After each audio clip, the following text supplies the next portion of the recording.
ก็ขอยกมือ10 นิ้วกราบนอบน้อมอย่างพระติรัตนแก้วเจ้าตั้ง3 ประการอันมีพระพุทธเจ้าพระสัทธรรมเจ้าพระสังฆเจ้าอันเป็นสรณะที่เปิ่งที่เคารพนับถืออันสูงสุดในชีวิตกราบคารวะแด่ไตรไวยสาปารมีธรรมพระมหาเถรานุเถระเจ้าคณะพระสังฆาธิการภิกขุสงฆ์องค์เนนจุตนจุองค์โดยความเคารพขอเจริญสุขเจริญปรญาติโยมศรัทธาสาธุชนพุทธบริษัทนักศิลป์นักบุญติ่นจองห้องวัดจุหนุ่มเท่าใจยิง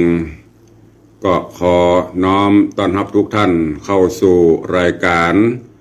มรดกธรรมกำเมืองและสารธรรมกำเมืองต่างสถานีวิทยุกระจายเสียงพระพุทธศาสนาแห่งชาติและสังคมคลื่นเพื่อการศึกษาพระพุทธศาสนาและวัฒนธรรมคลื่นพระพุทธศาสนาและจริยธรรมคลื่นวิทยุสีขาวเพื่อเจ้าประชาคลื่นวิทยุสารปีปริยัติศึกษาซึ่งส่งอากาศ ส่งสัญญาณออกอากาศตามคลื่นความถี่ของสถานีวิทยุวัดฝ่ายหินตำบลสุเทพอำเภอเมืองจังหวัดเชียงใหม่ในเมตตาของท่านเจ้าอาจารย์พระครูสมุวิสุวัฒน์วรกิจโจท่านผู้อำนวยการสถานีและ ท่านเจ้าอาวาสวัดฝ่ายหินตลอดจนเป็นผู้ควบคุมเทคนิคการกระจายเสียงส่งสัญญาณออกตามคลื่นความถี่ FM 104.50 เมกะเฮิรตซ์ สถานีวิทยุคลื่นพระพุทธศาสนาและจริยธรรมในความอุปถัมภ์ของมูลนิธิพระบรมธาตุเจ้าดอยสุเทพในเมตตาของพ่อครูวรลบนามวงพรหมผู้อำนวยการสถานีท่านเจ้าอาจารย์พระมหาประสิทธิ์ผู้ควบคุมเทคนิคการกระจายเสียงส่งสัญญาณออกอากาศตามคลื่นความถี่ FM 96.0 เมกะเฮิรตซ์สถานีวิทยุ ของคณะสงฆ์อำเภอสารปีเพื่อการศึกษาของคณะสงฆ์ส่งสัญญาณออกอากาศตามคลื่นความถี่ FM 87.50 เมกะเฮิรตซ์ในเมตตาหลวงพ่อธรรมพระครูสาธรกิจโกศลเจ้าคณะอำเภอสารปีท่านเจ้าอาจารย์พระครู วิมลปุริพัฒน์ท่านเลขานุการและผู้อำนวยการสถานีตราจรคลื่นวิทยุสีขาวเพื่อเจ้าประชาในเมตตาของท่านเจ้าหลวงพ่อธรรมพระครูอภิวัฒนวิกรมร่วมกับต่างผู้อำนวยการสถานีทุกสถานีในเครือข่ายพร้อมกันนี้ก็ขอยกมือ10 นิ้วกราบถวายการต้อนรับและเจริญปอนต้อนรับพ่อแม่ครูบาอาจารย์พระเจ้าประสงค์องค์เนนจุตนจุองค์เนอะตลอดจน FC ญาติธรรมแฟนรายการทุกรูปทุกท่านที่ได้เข้ามาเป็นกำลังใจได้เข้ามาติดตามตั้งหน้าจอ Facebook ไลฟ์ของวัดวังสิงห์คำตั้ง Facebook ไลฟ์ของมรดกธรรมล้านนาของวัดวังสิงห์คำตลอดจนต่างหน้าจอ Facebook ไลฟ์ของธรรมะคลื่นสีขาว Facebook ไลฟ์ของท่านอาจารย์พระครูสมุวิสุวัฒน์วรกิจโจทาง Facebook ไลฟ์หรือว่าทางหน้าจอ ของสถานีวิทยุวัดฝ่ายหินที่กำลังไลฟ์สดคือกับญาติโยมญาติธรรมได้รับฟังกันแล้วก็หน้าจอของ FC เป็นรายการทุกรูปทุกท่านเนอะที่ได้เข้ามาแล้วก็ร่วมกันคือธรรมะเป็นตานด้วยการกดแชร์กดลิงก์กดไลค์รายการนี้คือขึ้นหน้าจอหรือว่าไปปรากฏหน้าจอเปื้อนๆของทุกท่านในกลุ่มเปื้อนของท่านตัวเองรายการนี้ดำเนินโดยกล่าวกับผมอัตมภาพพระครูวิสิตศรีลาภรณ์ งในวังวัดวังสิงคำตำบลประแดดอำเภอเมืองจังหวัดเชียงใหม่เป็นผู้ดำเนินรายการนำรายการนี้มาพบปะกับทุกท่านตั้งแต่เวลานี้เป็นต้นไปเนอะตั้งสถานีก็ขอบคุณเนอะพ่อแม่ FC ญาติโยมติดตามบอกว่าจะเป็นคลื่น104บอกว่าจะเป็นคลื่น96บอกว่าจะเป็นคลื่นของคลื่นสีขาวก็ดีตั้งสารปีก็ตามเนอะที่ได้ติดตามรับฟังทางบ้านทางจองทางวิทยุแล้วก็ได้เมตตาแจ้งผลการรับฟังเข้ามาตัวก็ ปากันวันนี้น้ำรายงานผลน้ำซึ่งก็ตอนนี้ทางน้ำปิงเนาะระดับน้ำก็จะขึ้นลงถ้าฝนมาตกมาเติมระดับน้ำก็ลดแต่ถ้ามันตกซึ่งอย่างวันก่อนนั่นก็บ่แน่เนอะซึ่งทางปภ.หรือว่าป้องกันบรรเทาสาธารณภัยเพิ่นก็แจ้งเตือนมาโดยตลอดก็ติดตามข่าวสารกันเนอะในช่วงนี้โดยเฉพาะอีพ่ออีแม่หรือว่าวัดวาอารามต่างๆก็ดีก็ระมัดระวังภัยธรรมชาติแล้วก็ติดตามข่าวสารบ่ว่าจะอยู่หิมน้ำบ่ว่าจะอยู่หิมเขาเราก็ต่างๆป้องกันไว้ก่อนเปิ้นเตือนมาเขาก็เก็บแล้วก็ป้องกัน เพื่อบ่ฮือเสียหายนักเนาะก็ด้วยความเป็นห่วงจากตุลุงในวังเนอะแต่ว่าได้มีโอกาสไปร่วมพิธีส่งน้ำหรือว่าพิธีรดน้ำศพหลวงพ่อพระครูพิทักษ์ธรรมกร อดีตเจ้าอาวาสวัดบ้านแจ่มก็ตะวันนี้ครูบาอาจารย์ตึงเชียงใหม่ละปูนตลอดจนหลายๆที่ทราบข่าวการจากไปก็ไปร่วมกันรดน้ำศพส่วนกำหนดการต่างๆนั่นก็ติดตามฟังตามประกาศของคณะสงฆ์ละปูนเพื่อจะแจ้งเนอะวันนี้ขอบคุณกับท่านสิบเอกอาจารย์วิจิตรธีรธรรม คุณโยมกัญญธิดาพิมนวลศรีภริยาวันนี้แสงไฟในห้องแบบสบายหูสบายตาท่านหัวหน้าหนึ่งได้จัดซื้อสปอตไลท์เพิ่มแสงสว่างในห้องมาถวายว่าอินดูตุลุง จะตาก็ไม่ค่อยสมบูรณ์ก็เลยซื้อมาถวายตอนนี้ก็เลยปรับแต่งไปในห้อง สุมาภายเนอะอาเฮมอาไฮกับไอโพสออกไปพ่องก็หวังว่าคงจะได้รับความอภัยก็เวลาล่วงเลยมันนักเกเข้าสู่หัวใจรายการก่อนก็เดี๋ยวก่อยไปตักตายญาติธรรมทางหน้าจอ Facebook ก็ดีทางบ้านก็ดีเนาะเข้าสู่หัวใจรายการอย่าก่อนด้วยการฟังนำธรรมคำสอนธรรมะแบบมรดกธรรมกำเมืองในเรื่องของพระสุรินทกุมารตุลุงได้นำมาเทศนาฮือจบไปละ4ผูกวันนี้จะขึ้นผูกที่5เรื่องราวในตอนที่4หรือว่าผูกที่4ก็มาถึงที่สามาวดีหลังจากที่องค์อมรินทร์พระอินทร์เจ้าฟ้าได้สั่งวิสุกรรมคือไปแถลงเปตเป็นเสือแพ้วไปกราบไปคว้า เอาสามาวดีออกจากอาสลมของพ่อฤาษีแล้วก็นำปลามาจอดพักย่างที่ศาลาตาน้ำจากนั้นก็โดนจิตโดนใจฮือปอกกาสะเปาได้ล่องสะเปามาปบมาปะเข้าใส่แล้วก็ได้นำปลาหรือวันเจิญเอาแม่นางจันตสามาวดีลงสำเปาแล้วก็ล่องลอยไปจนถึงพุทธตาน้ำ ที่หน้าพระราชวังปุระนครซึ่งก็เป็นเมืองบ้านเกิดเมืองนอนของแม่นางซึ่งต่างเหล่าข้าทาสเจ้าบริพารต่างเสนาอมาตย์ได้มาพบมาปะเจ้าบ้านเจ้าจองได้มาพบมาปะมาหันใส่ก็จำได้ว่าอันนี้แม่นางนี่เพิ่นเอาใส่เปไหลไปละจะได้ว่าตอนนี้หวนปีกคืนมา มาอยู่ตาน้ำนี่มันเก่า แล้วก็มาตัวปอกกะตะเปาก็ได้นำความนี้ไปกราบทูลป่อพญาปุระนกรว่าป่อพญาปุระราชาแห่งเมืองปุระนกรพอป่อพญาได้ทราบข่าวจากการที่บริวารข้าทาสมารายงานมากราบทูลก็สั่งให้เสนาอำมาตย์ไปพอไปกวยว่าแม่นแต่ก่อเสนาอำมาตย์ก็ไปพอไปกวยว่าแม่นแล้วเป็นแม่นางสามาวดีแต่ ก็กลับเขาพิคมากราบทูลป่อพญาก็ปรับปลื้มปีติยินดี แล้วก็คิดถึงความหลังว่าได้หลงผิดโดยบ่มีความคิดหรือว่าบ่ฟังความคิดหันของไผเพราะอาจจะมีกรรมมีอย่างมากลุ่มมางัน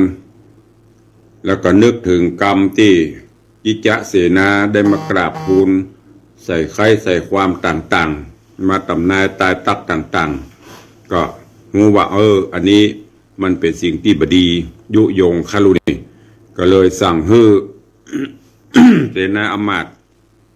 เพชฌฆาตไปจัดการกับกิจจเสนาเมื่อจัดการเรียบร้อยแล้วก็ได้สั่งให้เหล่าข้าทาสเจ้าบริพารเสนาอำมาตย์ไปห้างจ้างห้างม้าห้างขบวนเพื่อที่จะไปฮับเอายังสามาวดีเข้าสู่บ้านสู่เมืองอันนี้เป็นเรื่องราวในตอนที่แล้วก็ถ้ามองในดับธรรมะญาติโยมทั้งหลายป่อพญาอาจจะขาดสติขาดสัมปชัญญะความรู้ตัวความนึกคิดเปิดกราบมาทูลอย่างน้อยก็บ่คิดบ่พิจารณาใจ ความโมโหโกรธะวางความข้างเดียวตัดสินไปสุดท้ายก็เสียหายอันเนี้ยพอออกไม่ออกญาติโยมสาธุชนเฮาท่านทั้งหลายยิ่งปัจจุบันนี้เฮาอยู่ในยุคของโลกโซเชียลโลกทั้งโลกอยู่บนปลายนิ้วโลกทั้งโลกอยู่บนปลายมือจะทำอันใดลงไปจะอย่าลงไปจะเนี้ยอย่าลงไปก็คือมีสติมีปัญญามีปัญญาเนอะแยกแยะพินิจพิเคราะห์พิจารณาคือดียิ่งบดเดียวหลวงพ่อมันมีระบบ AI AL เนี่ยสับปะแต่งแต้มแต่งสีเอาเสียงไปออกพ่องเอารูปไปออกไปประกอบพ่องแล้วก็ญาติโยมศรัทธาโดยเฉพาะอีป่อยแม่ผู้เฒ่าผู้แก่เฮาบ่ฮู้บ่ได้ศึกษาบ่ได้ตามเหตุการณ์เหล่านั้นก็จะลงเชื่อโดยบ่คิดนะเหมือนอย่างนั้นป่อพญาปุระราชาเนี่ยปวดอย่างนั้นก็เชื่อสุดท้ายมาดีนะตีลูกยังบโดนมายังตายเพราะนั้นก็ฝากไว้เนอะยุคปัจจุบันนี้ข่าวสารการเสพข่าวเสพหยังจะไปฟังวิเคราะห์จะไปฟังคอมเมนต์จะไปฟังตัดสินยิ่งเฮาบ่ได้หูบ่ได้หันบ่ได้อยู่ในเหตุการณ์ตาบ่หันหูบ่ได้ยินจะไปเชื่ออย่างหลักกรรมสูตรที่พุทธองค์เปิดสอนไว้จะไปเชื่อไปอย่างเหล่านั้นคือคิดพิจารณาไตร่ตรองแล้วก็ก้อยมาวิเคราะห์กันนี่ก็ฝากไว้กับญาติโยมทั้งหลายเฮาเนอะวันนี้มาฟังกันต่อในเรื่องของกัมพระสุรินทกุมารว่าจะเป็นจะได้ในภูกที่5ตอนที่1เจริญปอนทุกท่านติดตามรับฟังพระธรรมเทศนากัมพระสุรินทกุมารภูกที่5ณโอกาสบัดนี้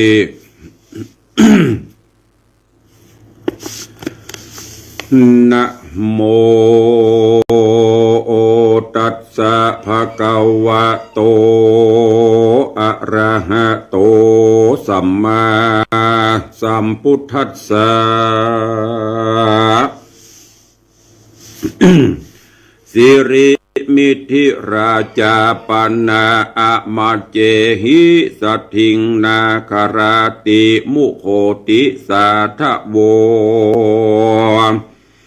ดูราสะปุริสะตั้งหลายตั้งยิ่งใจน้อยใหญ่อันมักไฟตั้งบุญเพื่อเฮือนุนส่งโยเฮือได้อยู่เจยบา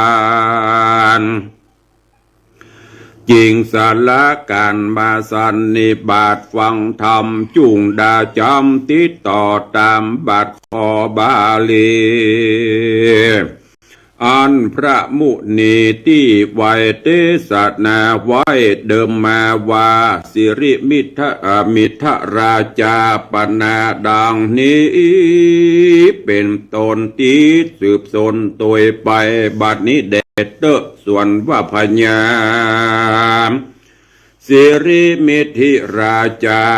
กันตปาเสนาอำมาตย์ปจานราชน้อยใหญ่ออกเวียงใจ บ่ายนาบ่เนินจ้าเหิงนานก็ถึงสถานน้ำตาฝั่งกงกาน้ำใหญ่ก็เฮือจอดไว้ที่ไว้ลีโป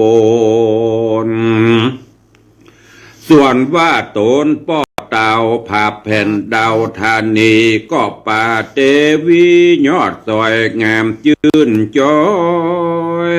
บัวไข่ป่าเข้าไปยางจอดตามกลางยอดศาลามีหมู่เสนาหนุ่มเทาต่างก็แวดเฝ้าอาสาจุมประจาหน่อยใหญ่ไหลหลังถอยมาโจมนางอุดมนอดลางามเงื่อนฟ้าสาบมาว่าดีก็มีหันเล็ดนาอาถาในกาลานั้นเรานางนอดดาวลาจะธิดากันหันพระญาป้อเจ้านางก็เข้าไปหามแล้วไว้ปาตานบน้อมนางก้มก้อมวันตาส่วนมหาราชเจ้ากันหันนางดอดเดาลูกตนใจเววนกั้งเกณฑ์โอกตีบเน้นโศกามีน้ำตาอาบย้อยโดยเต้าก็มาริร่ำถอยนา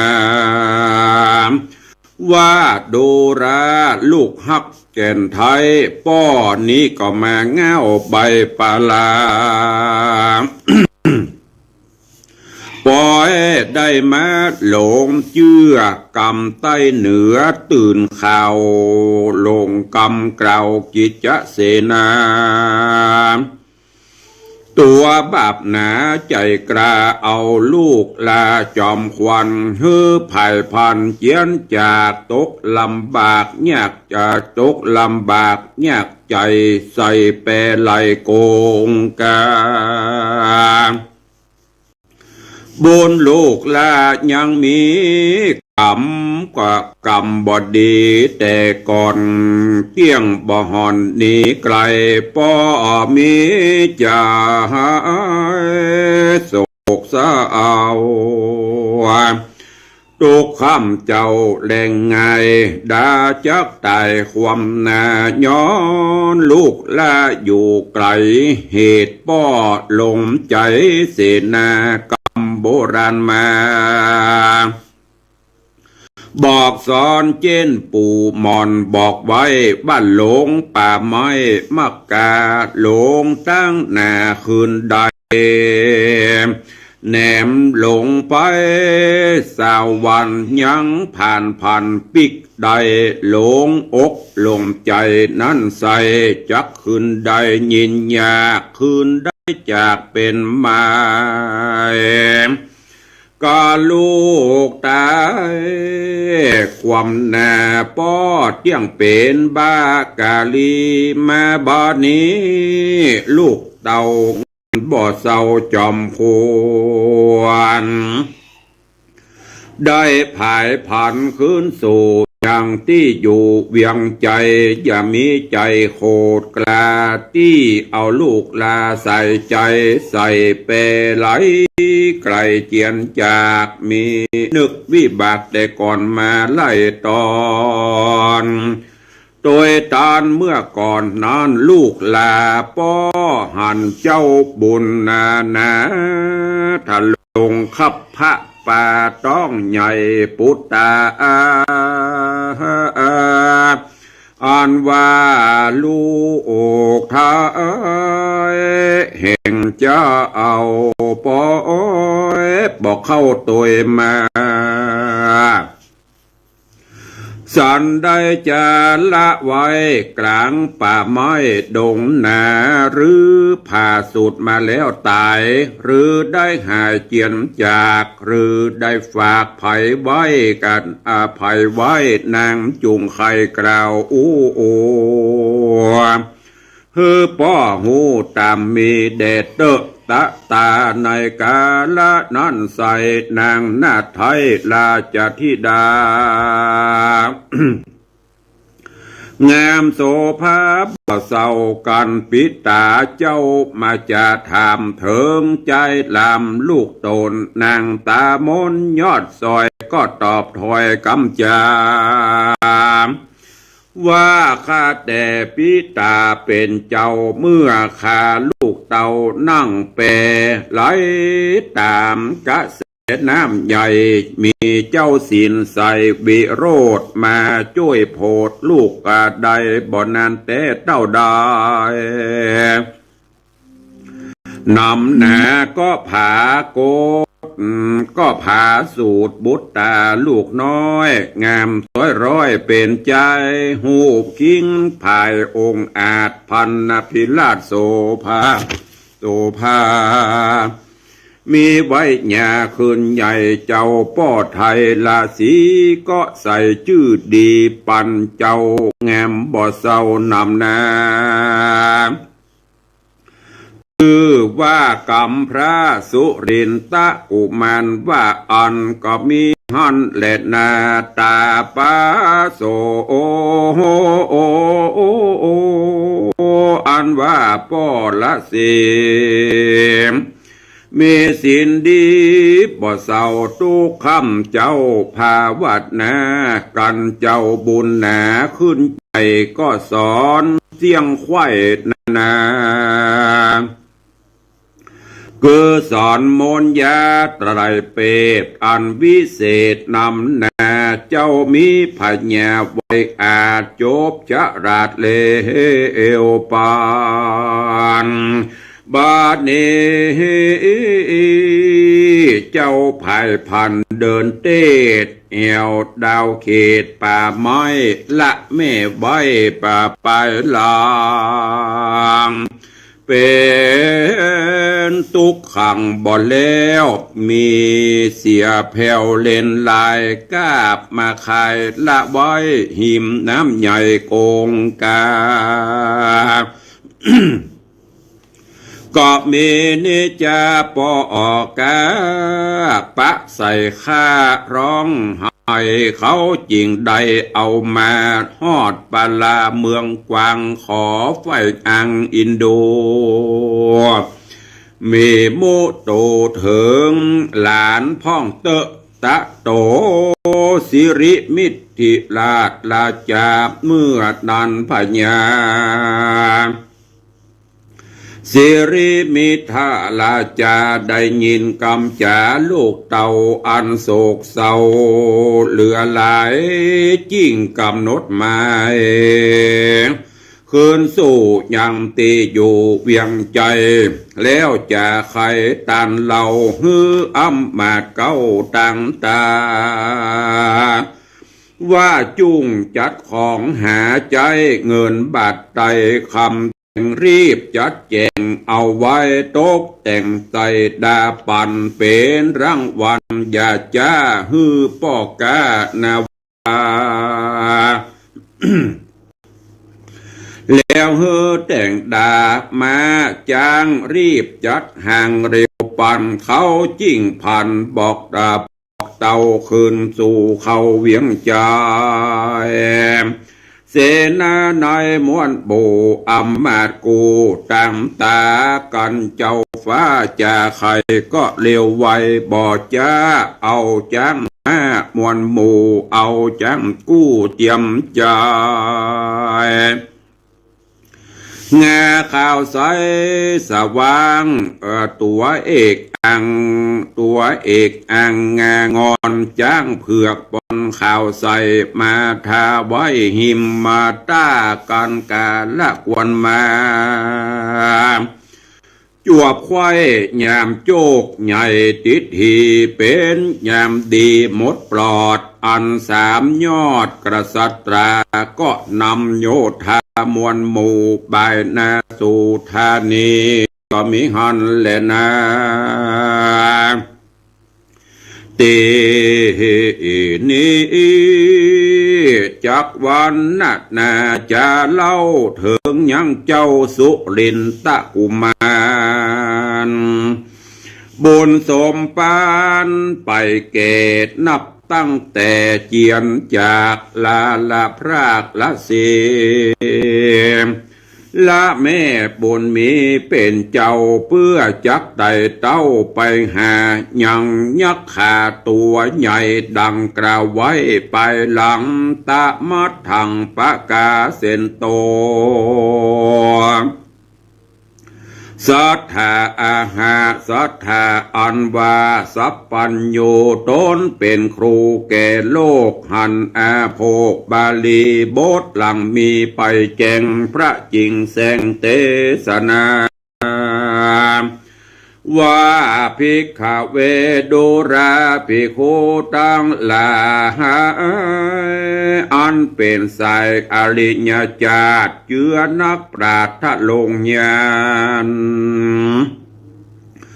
ส่วนว่าเจ้ากุมารนอนเดาดันป่าเศร้าดงไพรก้อยเตียวไปจะใจข้ามด้อยใหญ่ดงเขียวตัวคนเดียวบ่มีกู้เตียวแอวอยู่ดงนาเป็นป่าคาห้อมห้วยมีป่ากรวยตันได้สาววันจวบควายล้างเตื้อไตดอยหินล้างตีเป็นดินแก้มแห่ต่างยากแก่นำนา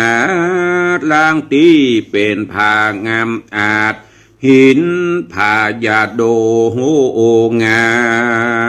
มต้นไม้จามเป็นตี้ออกดอกกรีบานใสกือดอกหอมไกรสะบันงาจุมพันลาหน่วยไม่มีพร้อมควายแก้มกานเกือบหมากตันหมากหาดขนุนหยาดใหญ่หมากเป้าไฟม่วงน้อยหมากตาเสือหอยจำลามกลอยตีคำเหลืองอ่อนมีจุบอนอนาตาวันดาต่ำก้อยลับเหลี่ยมน้อยดอยผาเหตุบุญนะ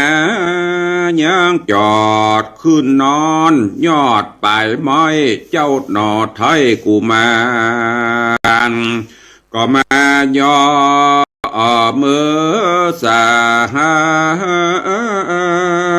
นาต่างกล่าวไว้ซึ่งเจ้าเทวดาว่าเทวสังขโยโหดูราเทวดาทั้งหลายเฮ้ยมวลหมู่อันฮักษาอยู่ป่าไม้และเทพไทยอินตาถึงแหล่งลามหาพรหมพญายมองค์อาจและครุฑนาคนากาจุงได้มาฟังถอยอันข้าน้อยจะคอยแม่บุญในปังก่อนอันขาน้อยม่อนใดกระตำบ่ตกคำของข้างบ่ห่างล้างหายเน แม้นว่ามีแล้วใส่ขอจุ่งใดรักษาเฮือตัวข้าตนใจได้สมไม้กู้เจือสมไฟเอือดังใจพาป้นภัยทวนนาปะยักกระดงตานผาแป้มันหยาดใด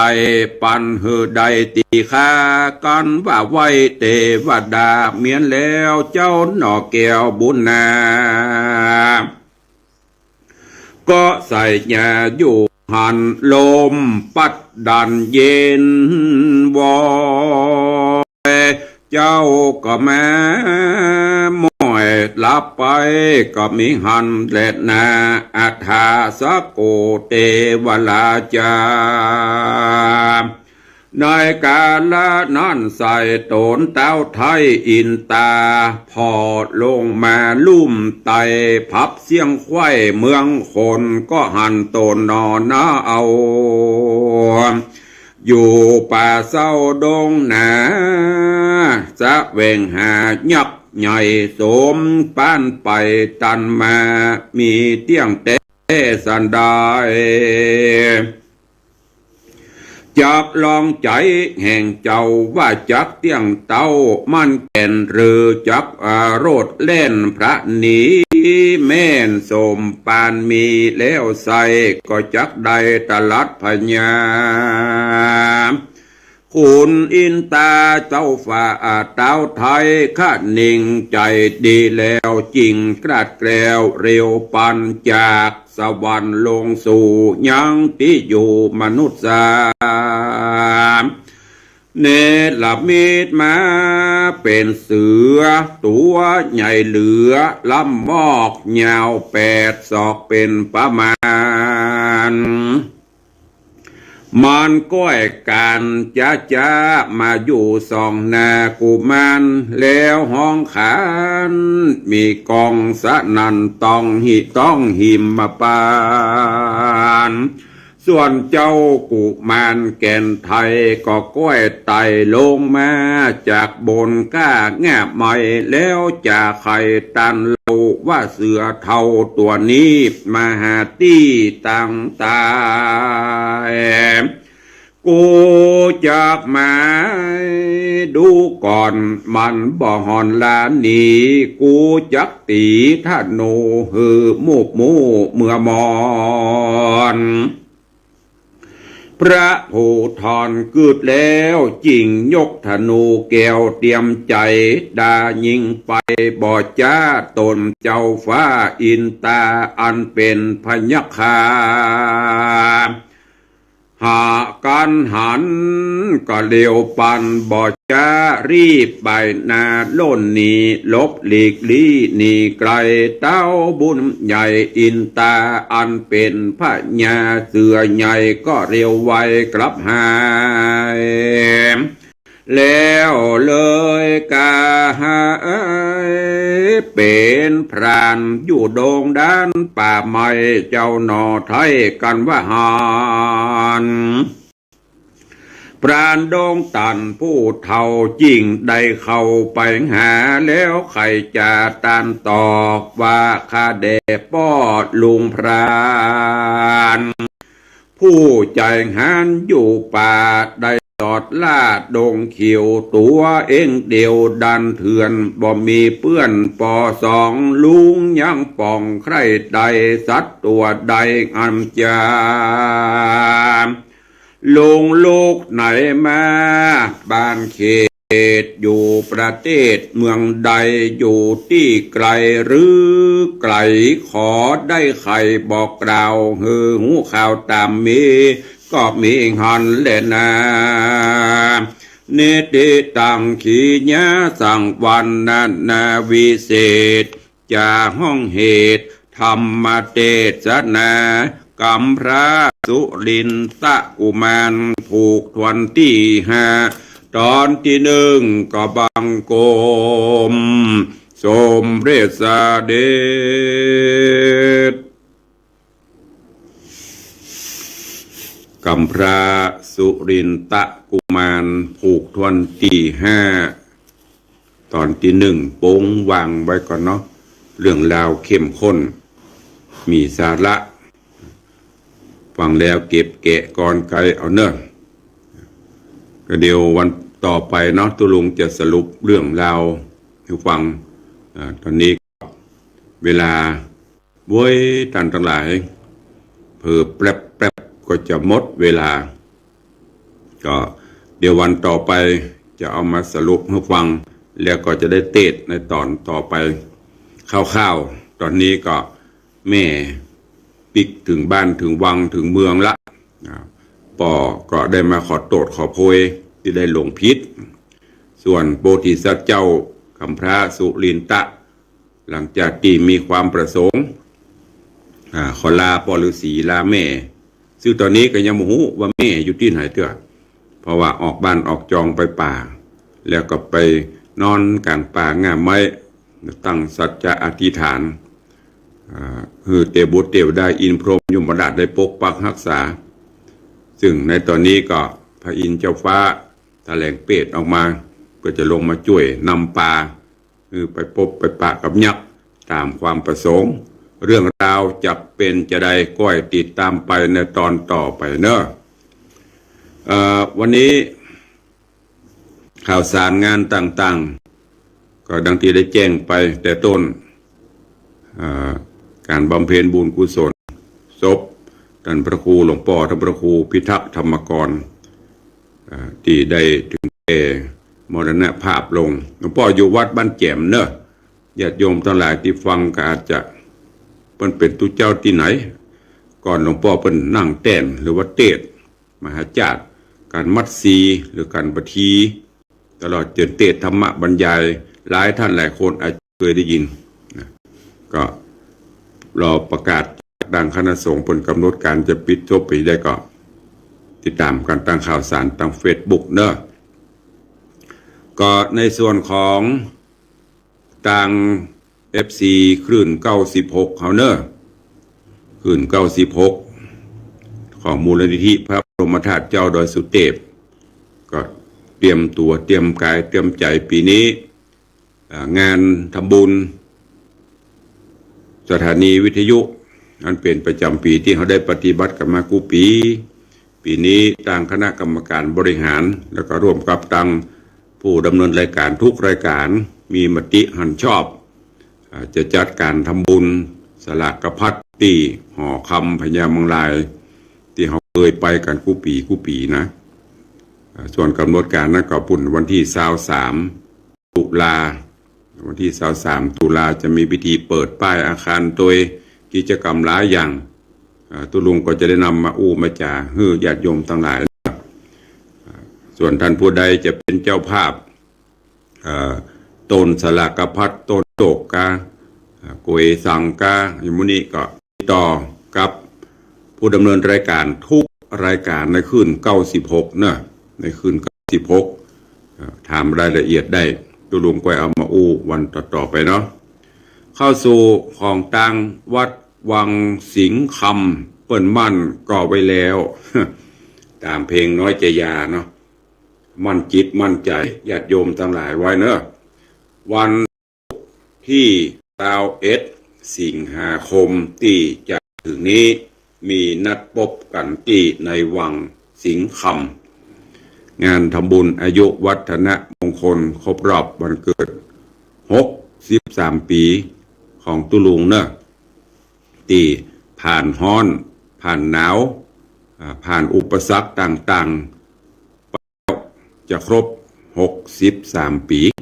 ในวันศุกร์ที่21นี้เต็มแล้วก็จะเดินหรือก้าวต่อไปจะได้แถมกี่ก้าวก็บ่ฮู้มันนะแล้วแต่บุญญาปารมีเนอะปีหนึ่งเขาก็มาทำบุญส่วนทานร่วมกันบ่ใช่กัตุเจ้าบ่ใช่กัตุลุงเนอะดึงญาติโยมศรัทธา FC บ้านไกลบ้านไกลที่ไหนก็ตามที่มาร่วม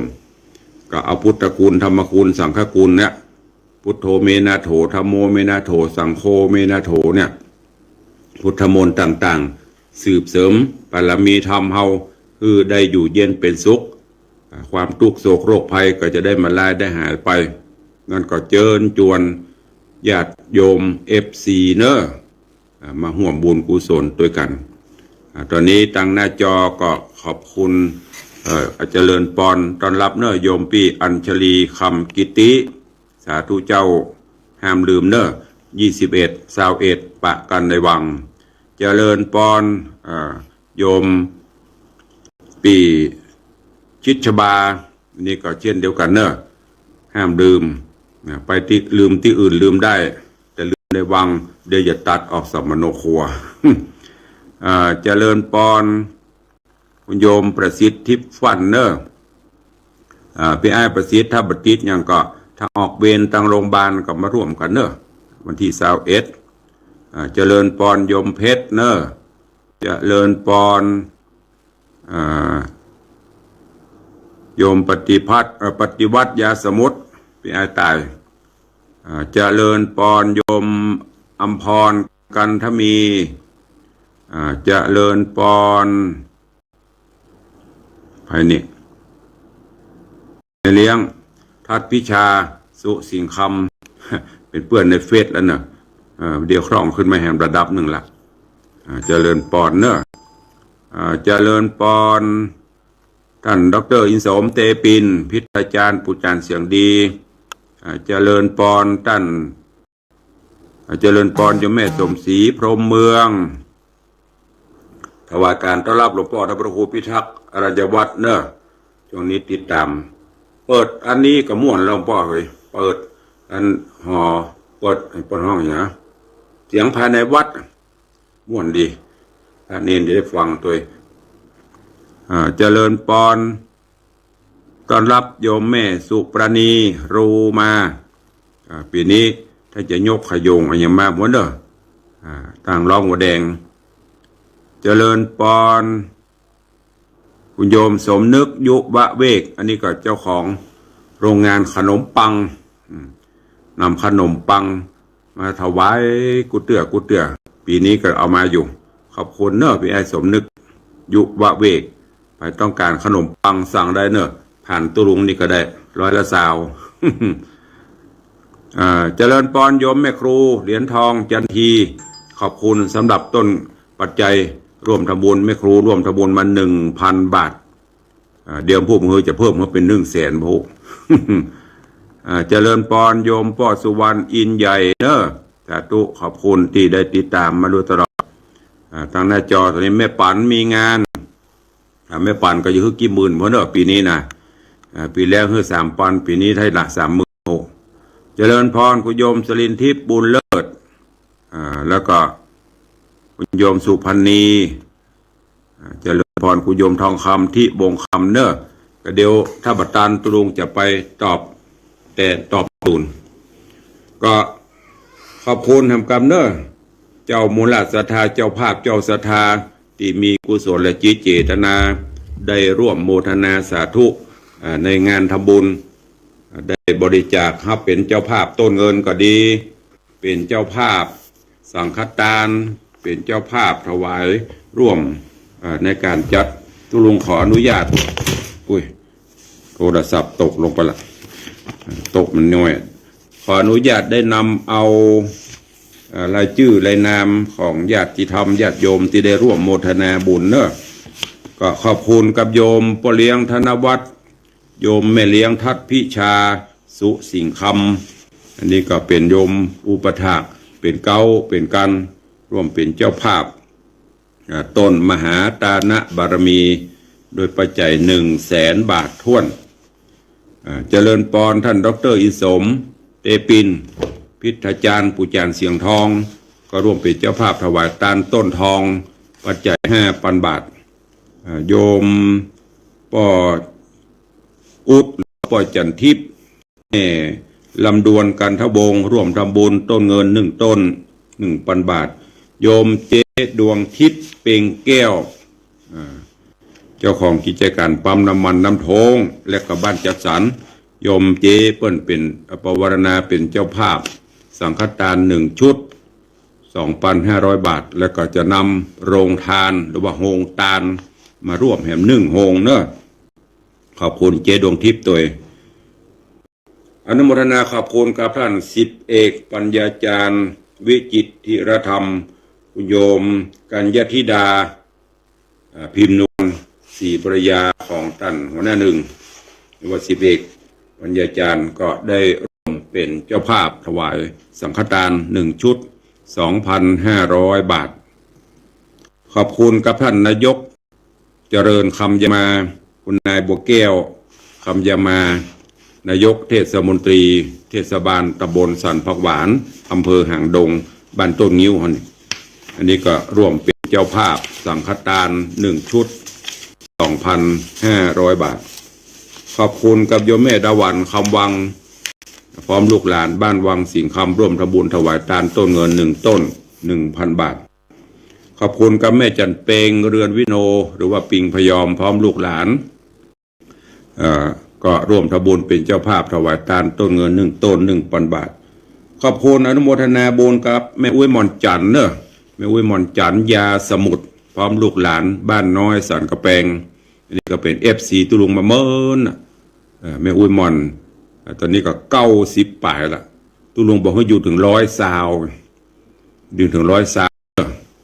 แม่อุ้ยมอนจันยาสมุทรพร้อมลูกหลานก็ร่วมถวายเป็นเจ้าภาพต้นเงิน1 ต้น 1,000 บาทขอบคุณกับแม่ครูเหรียญทองจันทีนี่ก็ FC แฟนแท้เช่นเดียวกันกลุ่มยังมาได้เนอะครั้งแห่ง2 3 สหายนะแม่ครูเนอะบอกมาตัวเองรวมกันแล้วไม่ได้สักแสนเนอะ โยมแม่ครูเหรียญทองจันทีก็ร่วมทำบุญต้นเงิน1 ต้นเพื่อน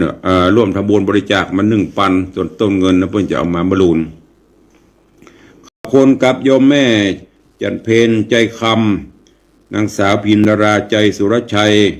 นายพยุงศักดิ์ใจคำนี่ก็4 แฟนพันธุ์แท้บ้านหนองก้นครุปีนี้ร่วมทำบุญ500 บาทขอบคุณกับโยมแม่สุกเนอะจังหวัดลำปางนามสกุลเพื่อนหูลืมไปละแม่สุกบ้านลำปางร่วมทำบุญ100 บาทโยมแม่อารีสดับขอบคุณกับโยมแม่อารีสดับโดยร่วมทำบุญมา200 บาทขอบคุณอนุโมทนาบุญกับแม่วลีเกษมพันธ์โยมแม่วลีเกษมพันธ์ร่วมทำบุญมา100 บาท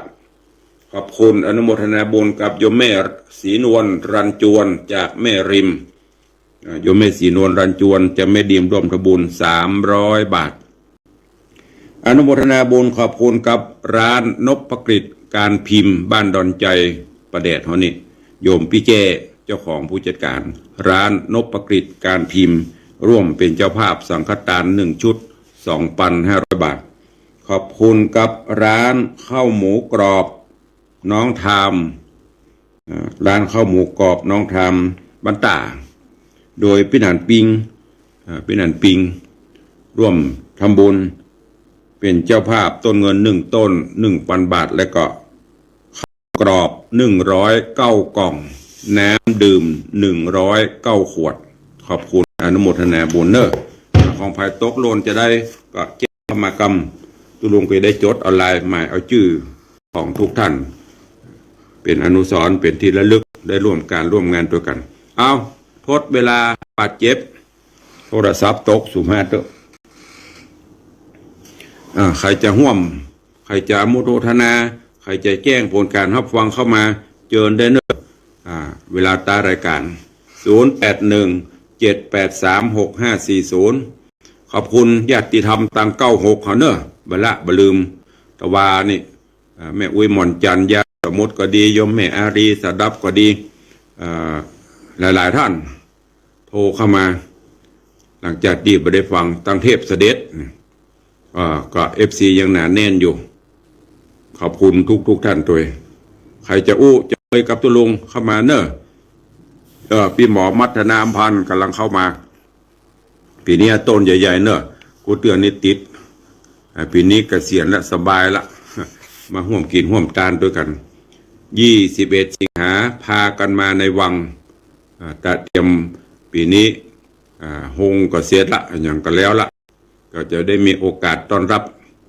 ขับสู่พี่น้องญาติโยมศรัทธารถก็จอดที่เดิมเนอะสถานที่เจ้าหน้าที่ปีนี้ทางเจ้าหน้าที่ทางเทศบาลจะได้มาดูแลช่วยก็ขอบคุณ โดยนี่ก็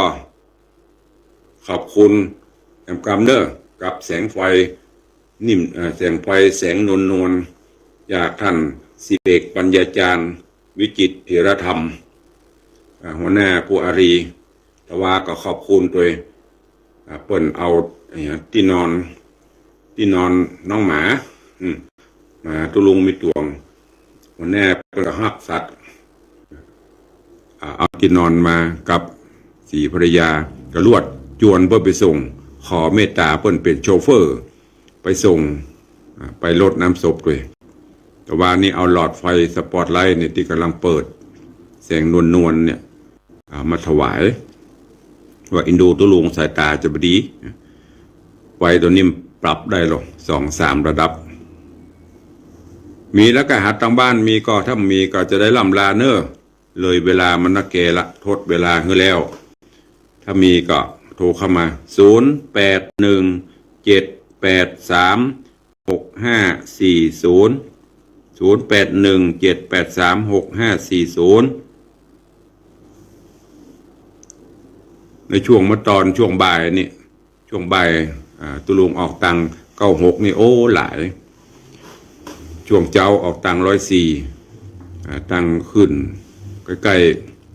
ๆมีแล้วเนาะมีก็จะได้ลากันแล้วเนอะขอลาไปก่อนเนาะเดี๋ยววันต่อไปก็ค่อยมาพบมาปะกันต่อไปวันนี้เวลาหมดเวลาก็ขอนำรายการจากทุกท่านไปก่อนเนาะปะกันใหม่ในวันต่อไปกราบขอบพระคุณผู้อำนวยการสถานีทุกสถานีเนอะเจ้าหน้าที่ผู้ควบคุมเทคนิคการกระจายเสียงทุกรูปทุกท่านตัวขอบคุณ FC ที่ได้ติดตามรับฟังรับชมทั้งหน้าจอ Facebook ไลฟ์ทั้งต่างวิทยุวันนี้ขอความสุขสวัสดีจุงบังเกิดมีกับทุกท่านเนอยัตตาโรธรรมาวัฏันติอายุวันโนสุขังพละ